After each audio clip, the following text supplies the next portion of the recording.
So next we will discuss the topic on assessment for enhancing confidence in learners. About assessment and confidence in the relation. Okay. So assessment is more than a measuring tool. Constructive feedback from assessments validates learner progress, and validating progress boosts confidence and encourages engagement. Assessment is just a measuring tool. അസസ്മെന്റിലൂടെ constructive feedbacks കൊടുക്കാൻ കഴിയുന്നുണ്ട്. അപ്പൊ ഈ constructive feedback എന്ന് പറഞ്ഞാൽ എന്താ? Constructive feedback എന്ന് പറഞ്ഞാൽ എന്താണ്? അതിൽ നിന്ന് ലേണറിന് എന്ത് ചെയ്യാം? പ്രോഗ്രസ് ട്രാക്ക് ചെയ്യാം, അതേപോലെ പിന്നെയും കുറച്ചുകൂടെ മോട്ടിവേറ്റ് ചെയ്യാം. എൻകറേജസ് എൻഗേജ്മെന്റ് ആണ് അല്ലെ? അപ്പം ഇങ്ങനെ ഒരു കൺസ്ട്രക്റ്റീവ് ഫീഡ്ബാക്ക് കിട്ടി ആ പ്രോഗ്രസ് ട്രാക്ക് ചെയ്ത് കഴിയുമ്പോൾ നമ്മുടെ ലേണറിന് എന്ത് കിട്ടുന്നുണ്ടാവും? കോൺഫിഡൻസ് കൂടുന്നുണ്ടാവും. So it is going to boost his confidence. അപ്പൊ അസസ്മെന്റ് എന്ന് പറയുന്നതിന് കോൺഫിഡൻസിൽ നിന്നുണ്ട് വലിയൊരു ഇൻഫ്ലുവൻസ് ഉണ്ട്. അപ്പൊ ഫീഡ്ബാക്ക് എങ്ങനെയാ കോൺഫിഡൻസ് ഉണ്ടാക്കുന്നത്?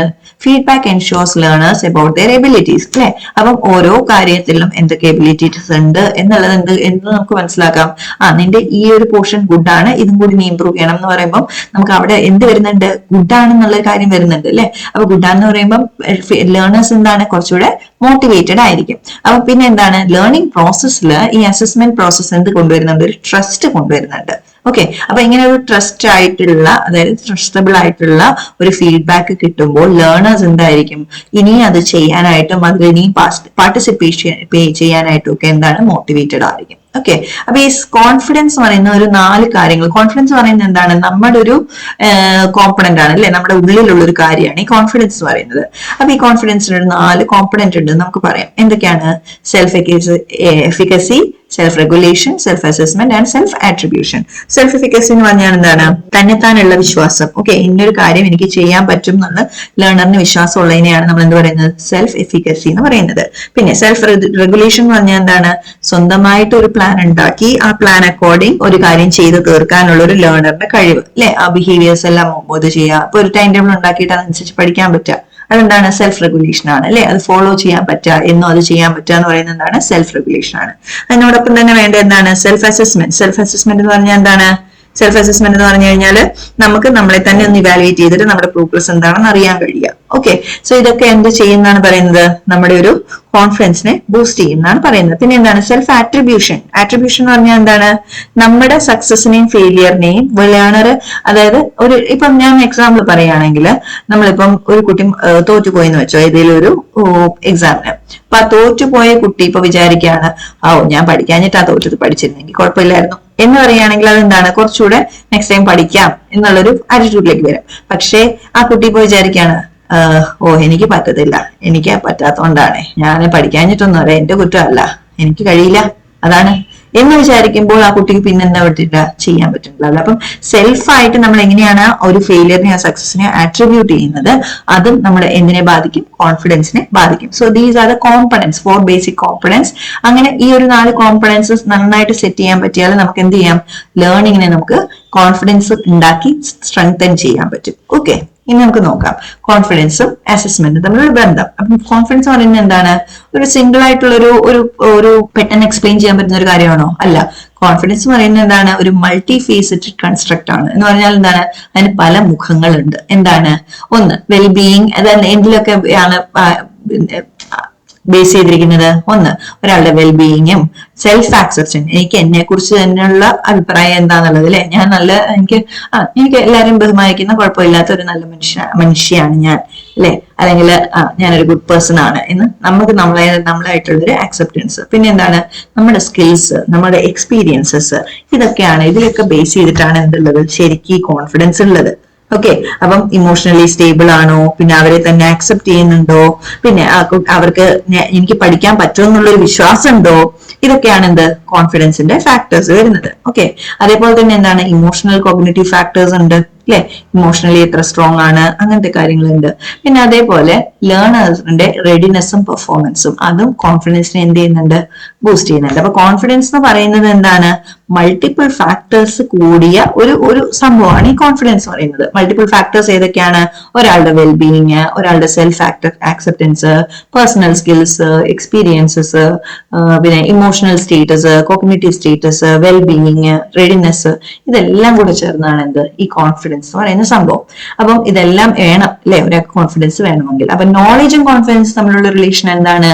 ഇപ്പൊ നമ്മൾ നന്നായിട്ട് പഠിച്ച് മീൻസ് നമുക്ക് നല്ല നോളജബിൾ ആയിട്ടുള്ള ഒരാളാണെങ്കിൽ നമുക്ക് പൊതുവെ എന്തുണ്ടാവും? ഉള്ളിൽ നിന്ന് തന്നെ നമുക്കൊരു കോൺഫിഡൻസ് ഉണ്ടാവും. അപ്പൊ ആരെ കണ്ടാലും നമുക്കൊരു, ഇപ്പം പൊതുവായിട്ടൊരു കാര്യം പറഞ്ഞാൽ നമുക്ക് അതിലൊരു അഭിപ്രായം പറയാം അല്ലെ. ആരെ കണ്ടാലും നമുക്ക് കുറച്ച് വി ആർ സംതിങ് അല്ലെ, നമുക്കൊരു കോൺഫിഡൻസ്, നമ്മള് വെറും സീറോ അല്ല എന്നുള്ളൊരു കോൺഫിഡൻസ് അല്ലെ. അപ്പൊ അതെവിടുന്ന വരുന്നത്? നമുക്ക് നോളജ് ഉണ്ട്, അല്ലെങ്കിൽ നമുക്ക് ആ കയ്യിൽ ഡിഗ്രി ഉണ്ട്, അല്ലെങ്കിൽ നമ്മൾ ക്വാളിഫൈഡ് ആണ്. ഇപ്പൊ നമ്മളൊരു ഇന്റർവ്യൂവിന് പോയി കഴിഞ്ഞാൽ ഏറ്റവും കോൺഫിഡന്റ് ആയിട്ട് പെർഫോം ചെയ്യുന്ന ആരായിരിക്കും? അവിടെ ഏറ്റവും ഹയസ്റ്റ് ആയിട്ട് ഡിഗ്രി ഉള്ളവരായിരിക്കും മോസ്റ്റ്ലി കോൺഫിഡൻസ് ആയിട്ട് അവിടെ പെർഫോം ചെയ്യുന്നുണ്ടാവുക. ഓക്കെ, പിന്നെ അതേപോലെ ഈ കോൺഫിഡൻസ് ചെയ്യുന്ന വേറൊരു കാര്യം എന്താണ്? കോൺഫിഡൻസ് വരുന്നത് നോളജിൽ നിന്നാണ്. പക്ഷേ നമുക്ക് കോൺഫിഡൻസ് ഉള്ളപ്പോൾ നമ്മൾ എന്ത് ചെയ്യും? ഫർദർ ആയിട്ടും പഠിക്കാൻ ശ്രമിക്കും അല്ലെ. അപ്പൊ കോൺഫിഡൻസ് എന്ത് ചെയ്യുന്നുണ്ട്? ഫർദർ ലേണിങ്ങിനെയും മോട്ടിവേറ്റ് ചെയ്യുന്നുണ്ട്. അപ്പൊ കോൺഫിഡൻസ് ലേണർ എന്ന് പറയുമ്പോൾ എന്താണ്? ഒരു സൈക്കിൾ പോലെയാണ് അല്ലെ. അതായത് നോളജ് ഉണ്ടെങ്കിൽ കോൺഫിഡൻസ് ഉണ്ട്, കോൺഫിഡൻസ് ഉണ്ടെങ്കിൽ പിന്നെയും നോളജ് കയറും, പിന്നെ എന്തുണ്ടാവും? പിന്നെ നോളജ് വരുമ്പോൾ പിന്നെയും കോൺഫിഡൻസ് ആയി. സോ ഇതിങ്ങനെ റിപ്പീറ്റേറ്റീവ് ആയിട്ടുള്ള ഒരു പ്രോസസ് ആയിട്ടാണ് വരുന്നത്. ഓക്കെ, സോ ടീച്ചർ എന്ത് ചെയ്യണം? ഈ കോൺഫിഡൻസ് ബിൽഡിംഗിൽ ടീച്ചറുടെ വളരെ ഇമ്പോർട്ടന്റ് ആയിട്ടുള്ള റോൾ ഉണ്ട്. അപ്പം എന്തൊക്കെയാണ് അവിടെ വരുന്നത്? ഒന്ന്, self esteem and progress awareness. Self esteem എന്ന് പറഞ്ഞാൽ എന്താണ്? നമ്മൾ തന്നെ ഒരു സെൽഫ് വർത്തിന്റെ ഇവാലുവേഷൻ ആണ് അല്ലെ. നമുക്ക് നമ്മളെ കുറിച്ചുള്ള അഭിപ്രായം, അല്ലെങ്കിൽ നമുക്ക് തന്നെ നമ്മൾ എത്ര വാല്യൂ കൊടുക്കുന്നുണ്ട്. ഓക്കെ, സോ ഇത് എന്തിൽ ബേസ് ചെയ്തിട്ടാണ് ഉണ്ടാവുക? സെൽഫ് എസ്റ്റീം എന്തിൽ ബേസ് ചെയ്തിട്ടുണ്ടാവുക? ഒരാളുടെ വാല്യൂ എപ്പോഴാണ് വരുന്നത്? അയാളെ കുറിച്ച് നല്ലൊരു ബോധമുള്ളപ്പോഴാണ് അല്ലെ. അപ്പൊ പ്രോഗ്രസും കാര്യങ്ങളും ഫീഡ്ബാക്കും ഒക്കെ നന്നാവുമ്പോഴാണ്, അല്ലെങ്കിൽ നമുക്ക് എന്താ പറയാ പോസിറ്റീവ് ആയിട്ട് വരുമ്പോഴാണ് എന്ത് നമുക്ക് കോൺഫിഡൻസ് വരുന്നത്, അല്ലെങ്കിൽ സെൽഫ് എസ്റ്റീം വരുന്നത്. അപ്പം ഇങ്ങനെ ഒരു സെൽഫ് എസ്റ്റീം ഉണ്ടെങ്കിൽ നമുക്ക് എന്ത് ചെയ്യാം? ഗ്രോത്തും ഉണ്ടാക്കാം അല്ലെ. അപ്പൊ assessment should emphasise progress and achievements. അപ്പം അസസ്മെന്റിൽ എപ്പോഴും നമ്മൾ എന്താ ഫോക്കസ് ചെയ്യേണ്ടത്? പ്രോഗ്രസ് ഉണ്ട്, അച്ചീവ്മെന്റ്സ് ഉണ്ട് എന്നുള്ളതാണ് നമ്മൾ ഫോക്കസ് ചെയ്യേണ്ടത്. അപ്പൊ അങ്ങനെ ആകുമ്പോൾ നമുക്ക് എന്ത് ചെയ്യാം? പോസിറ്റീവ് ആയിട്ടുള്ള ലേണിംഗ് സൈഡിലേക്ക് നമുക്ക് പ്രോഗ്രസ് ചെയ്ത് കൊടുക്കാം അല്ലെ. അല്ലെങ്കിൽ നമ്മൾ എന്ത് ചെയ്യും? അവർ ഡീമോട്ടിവേറ്റഡ് ആവും. അതല്ല നമ്മൾ ഉദ്ദേശിക്കുന്നത്. അസസ്മെന്റ് കൊണ്ട് നമ്മൾ എന്താ ഉദ്ദേശിക്കുന്നത്? ഗ്രോത്ത് ആണ് ഉദ്ദേശിക്കുന്നത്. ഓക്കെ, അപ്പൊ സ്റ്റുഡൻസ് എന്ത് ചെയ്യണം? ഇനിയും വർക്ക് ചെയ്തുകൊണ്ടിരിക്കണം, കുറച്ചുകൂടെ നന്നായിട്ട് സ്കോർ ചെയ്യാൻ ശ്രമിക്കണം. ഓക്കെ, അങ്ങനെ എന്ത് ചെയ്യണം? പയ്യെ പയ്യെ കോൺഫിഡൻസ് ബിൽഡ് ചെയ്ത് കൊണ്ടുവരണം. പിന്നെ എന്താണ് വേറെ നമുക്ക് എന്ത് ചെയ്യാം? കോൺഫിഡൻസ് ബിൽഡ് ചെയ്യാൻ സ്വയമേ പഠിക്കുക അല്ലെ. അവർക്ക് ഫീഡ്ബാക്ക് ഒക്കെ കൊടുക്കുക, എന്നിട്ട് തന്നെ പഠിക്കാനായിട്ട് അവരെ കേപ്പബിൾ ആക്കുക. ഇപ്പൊ നമ്മൾ കുഞ്ഞു കുട്ടികളെ വളർത്തുമ്പോഴേ നമ്മൾ എന്താ മനസ്സിൽ വെക്കുക? നമ്മൾ വിചാരിക്കുക എന്താണ്? തന്നെ അവനത് ചെയ്യാൻ പറ്റണം. അപ്പൊ ഒരു കാര്യം അവന് തന്നെ ചെയ്യാൻ പറ്റുമ്പോഴാണ് ആ കുട്ടി എന്താവുന്നത്? ഇൻഡിപെൻഡന്റും കോൺഫിഡന്റും ആവുന്നത് അല്ലെ. അപ്പൊ പയ്യെ പയ്യെയാണ് നമ്മൾ ആ കുട്ടിയെ അതിനെ ശീലിപ്പിക്കുന്നത്. പക്ഷെ നമ്മൾ അൾട്ടിമേറ്റ് ടീം എന്താണ്? ആ കുട്ടിയുടെ റെസ്പോൺസിബിലിറ്റി ഏറ്റെടുക്കാനുള്ള കഴിവുള്ള കുട്ടിയായി തീരണം അല്ലെ. സോ അതേപോലെ തന്നെയാണ് ലേണിംഗും. അപ്പൊ എന്ത് ചെയ്യണം? പയ്യെ പയ്യെ പാർട്ട്ണർഷിപ്പ് കൊടുത്ത് അല്ലെങ്കിൽ ഓണർഷിപ്പ് എടുപ്പിക്കണം അല്ലെ. അതേപോലെ തന്നെ കോൺഫിഡൻസിനെ എന്തോ ഇൻഫ്ലുവൻസ് ചെയ്യുന്നുണ്ട്? പല എക്സ്റ്റേണൽ ഫാക്ടേഴ്സും പേഴ്സണൽ ആറ്റിറ്റ്യൂഡും എല്ലാം ഇൻഫ്ലുവൻസ് ചെയ്യുന്നുണ്ട് അല്ലെ. അപ്പൊ നമ്മുടെ എക്സ്റ്റേണൽ ഫാക്ടേഴ്സിൽ എന്തൊക്കെ വരും? നമ്മുടെ ടീച്ചേഴ്സ് നമുക്ക് തരുന്ന എന്താ പറയാ ടീച്ചേഴ്സ് തരുന്ന ഫീഡ്ബാക്കുകൾ അല്ലെ. ടീച്ചേഴ്സ് എന്താ നമ്മളെ കുറിച്ച് വിചാരിക്കുന്നത്? അതേപോലെ നമ്മുടെ ചുറ്റുപാടുള്ള കുട്ടികൾ നമ്മളെ കുറിച്ച് എന്താ വിചാരിക്കുന്നത്? അവരൊക്കെ എൻകറേജ് ചെയ്യുന്ന ഒരു ഫീഡ്ബാക്ക് ആണോ നമുക്ക് തരുന്നത്? നമ്മുടെ ആറ്റിറ്റ്യൂഡ് എന്താണ്? പോസിറ്റീവ് ആണോ നെഗറ്റീവ് ആണോ? ഓക്കെ, പിന്നെ നമ്മൾ മോട്ടിവേറ്റഡ് ആയിട്ടുള്ള ഒരാളാണോ? ഇനിയും പഠിക്കാൻ താല്പര്യമുള്ളതാണോ? അങ്ങനെയൊക്കെയുള്ള കാര്യങ്ങൾ ഇൻഫ്ലുവൻസ് ചെയ്യും. ഓക്കെ, സോ ഇതെല്ലാം നമ്മുടെ കോൺഫിഡൻസിനെ ഇൻഫ്ലുവൻസ് ചെയ്യുന്ന ഫാക്ടേഴ്സ് ആണ്. അപ്പൊ ക്ലാസ് റൂമിൽ നമുക്ക് എങ്ങനെ ചെയ്യാം? ക്ലാസ് റൂം അസസ്മെന്റും കോൺഫിഡൻസിനെ നമുക്ക് എങ്ങനെ എൻഹാൻസ് ചെയ്യാൻ യൂസ് ചെയ്യാം? നമുക്ക് എന്ത് ചെയ്യാം? സെലക്ടഡ് ആയിട്ടുള്ള ഒരു response assessment. Selected response assessment എന്ന് പറയുന്നത് എന്താണ്? This type of assessment is also known as objective testing and includes question formats such as multiple choice, true or false, matching, fill in the blanks questions etcetera. അപ്പൊ select ചെയ്യാൻ പറയാണ് അല്ലെ. അതായത് objective test പോലെ തന്നെ. അപ്പൊ അങ്ങനെയുള്ള ഒരു അസസ്മെന്റ് നമുക്ക് കൊടുക്കാം.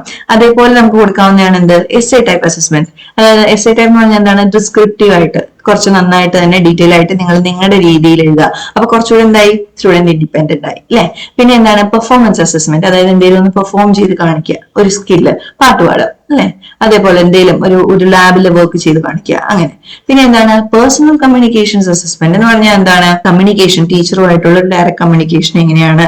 This refers to any direct communication between a student and a teacher that conveys valuable information about the student's learning and achievement. Okay, അപ്പൊ ടീച്ചർ എന്ത് ചെയ്യണം? കമ്മ്യൂണിക്കേറ്റ് പ്രോപ്പർ ആയിട്ട് സ്റ്റുഡന്റുമായിട്ട് കമ്മ്യൂണിക്കേറ്റ് ചെയ്ത് ആ കുട്ടിയെ കോൺഫിഡൻസ് ബൂസ്റ്റ് ചെയ്യാം. ഓക്കെ, സോ നമ്മൾ class room അസസ്മെന്റിൽ എന്തൊക്കെ ഇൻക്ലൂഡ് ചെയ്യണം? കോൺഫിഡൻസ് എൻഹാൻസ് ചെയ്യാനായിട്ട് പലതരം ക്വസ്റ്റ്യൻസ് ഇൻക്ലൂഡ് ചെയ്യണം. ഒന്ന് സെലക്ടീവ് റെസ്പോൺസ് ആയിട്ടുള്ളത്, സെലക്ടഡ് റെസ്പോൺസ് ആയിട്ടുള്ള questions, SA type questions, performance assessment, പിന്നെ അതേപോലെ കമ്മ്യൂണിക്കേറ്റീവ് അസസ്മെന്റ് അല്ലെ, എങ്ങനെ കമ്മ്യൂണിക്കേറ്റ് ചെയ്യുന്നു എന്നുള്ളത് അസസ്മെന്റ്. ഇനി ടീച്ചേഴ്സ് എന്തൊക്കെ സ്ട്രാറ്റജീസ് ഫോളോ ചെയ്യാം? ഒന്ന്, നമുക്ക് ഇടയ്ക്കിടയ്ക്ക് അവരെ പ്രൈസ് ചെയ്യാം അല്ലെ, അക്നോളജ് ചെയ്യാം, good, you have done great എന്ന് പറയാം. പിന്നെ എന്താണ്, ഒത്തിരി വട്ടം ഒരു തെറ്റ് നമ്മൾ റിപ്പീറ്റ് ചെയ്ത് പറഞ്ഞു കൊടുക്കരുത്. ഒരു വട്ടം കറക്റ്റ് ചെയ്തു, മനസ്സിലായെങ്കിൽ അവിടെ നിർത്തുക. പിന്നെയും അന്ന് അങ്ങനെ ചെയ്തില്ലേ, അത് നെഗറ്റീവ് ആയിട്ടില്ലേ, എങ്ങനെ പറഞ്ഞുകൊണ്ടിരുന്ന എന്താണ് അതിന്റെ നെഗറ്റീവ് ഇമ്പാക്ട് ആവുക. പിന്നെ എന്താണ്, നമ്മൾ എപ്പോഴും ഗോൾസ് സെറ്റ് ചെയ്യുമ്പോഴേ അറ്റൈനബിൾ ആയിട്ടുള്ള ഗോൾസ് ആണ് സെറ്റ് ചെയ്ത് കൊടുക്കേണ്ടത്. അതായത് ഈ കുട്ടികളെ ഒരുവിധം പഠിക്കാൻ ഇപ്പൊ ഇച്ചിരി പുറകോട്ടുള്ള കുട്ടിയാണെന്ന് വെച്ചോ, ആ കുട്ടിക്ക് ഇപ്പൊ ഒരു ലെസൺ ഇച്ചിരി പുറകോട്ടാണ്. അപ്പൊ ആ കുട്ടിയോട് നാളെ ഞാൻ ആ ലെസൺ മൊത്തം പഠിച്ചിട്ട് വരണമെന്ന് പറഞ്ഞാൽ ആ കുട്ടിക്ക് നടക്കുമോ? ഇല്ല.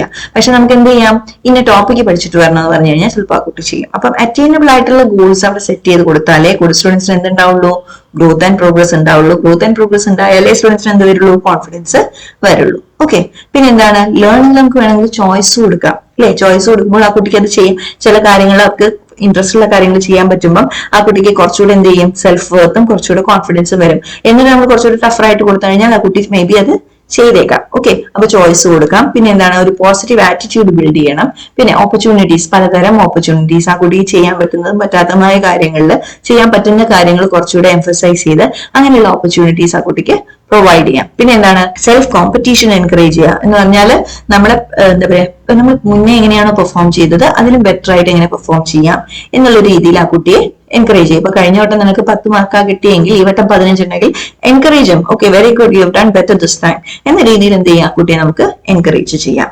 പിന്നെ ലാസ്റ്റ് വരുന്നതാണ് എന്ത്, അവരുടെ പ്രോഗ്രസ് കറക്റ്റ് ആയിട്ട് മോണിറ്റർ ചെയ്തിട്ട് അവരുടെ സ്ട്രെങ്ത് ആൻഡ് വീക്ക്നെസ്സസ് പറഞ്ഞു കൊടുക്കുക. ടൈം ടു ടൈം പറഞ്ഞു കൊടുത്താൽ അവർക്ക് എന്ത് ചെയ്യാം, അതനുസരിച്ച് കറക്ഷൻസും കാര്യങ്ങളൊക്കെ കൊണ്ടുവരാം. സോ അങ്ങനെ ആ കുട്ടിക്ക് എന്ത് ചെയ്യാം, കുറച്ചുകൂടി കോൺഫിഡൻസ് ഗെയിൻ ചെയ്യാം, കോൺഫിഡൻസോടുകൂടി പഠിക്കുകയും ചെയ്യാം. Okay, so these are the basic things we can do.